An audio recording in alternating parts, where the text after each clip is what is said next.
Hello అందరికీ welcome to my channel.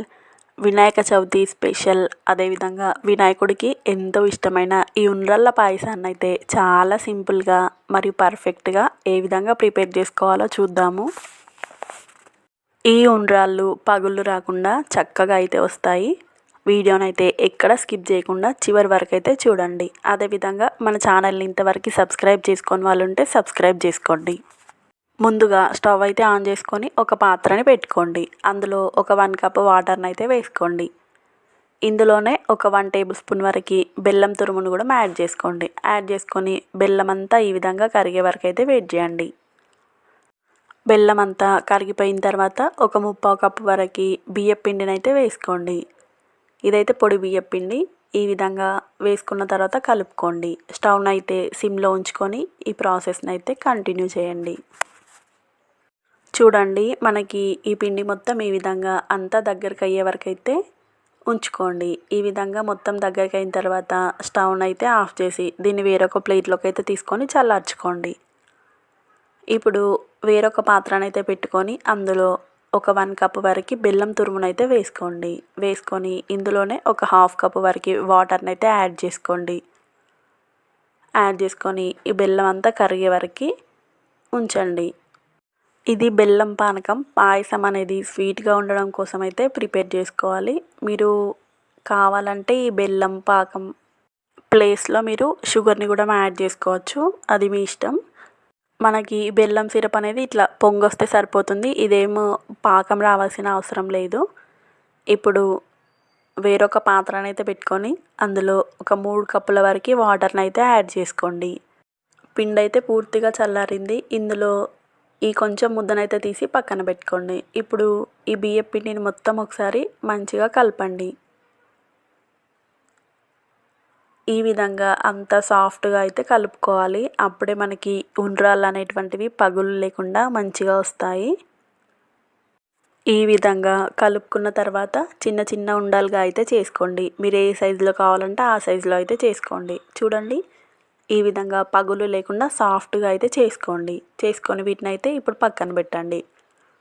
మనం ముందుగా పక్కకు పెట్టుకున్న పిండి కొంచెం ఉంది కదా, దాంట్లో కొంచెం వాటర్ని అయితే యాడ్ చేసుకొని ఉండలు లేకుండా ఈ పిండి మొత్తాన్ని మంచిగా కలపండి. ఇది మనకి పాయసం అనేది చిక్కగా రావడం కోసం అన్నమాట.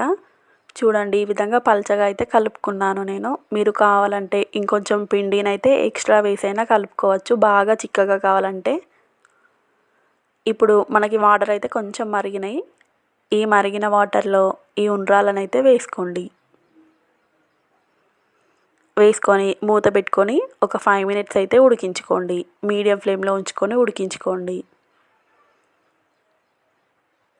ఇవైతే మనకి ఒక 20 to 30% అయితే ఉడికినాయి.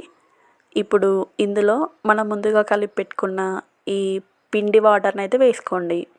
నేనైతే కొంచెం పలచగానే కలుపుకున్నాను. మీరు పాయసం మంచిగా తిక్కుగా రావాలంటే ఇంకొంచెం పిండైనా వేసి కలుపుకోండి, మంచిగా వస్తుంది.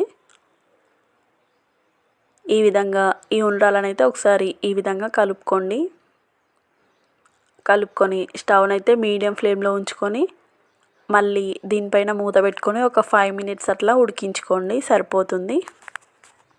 5 మినిట్స్ తర్వాత ముందే మరిగించుకున్న పాలనైతే ఇందులో వేసుకోండి.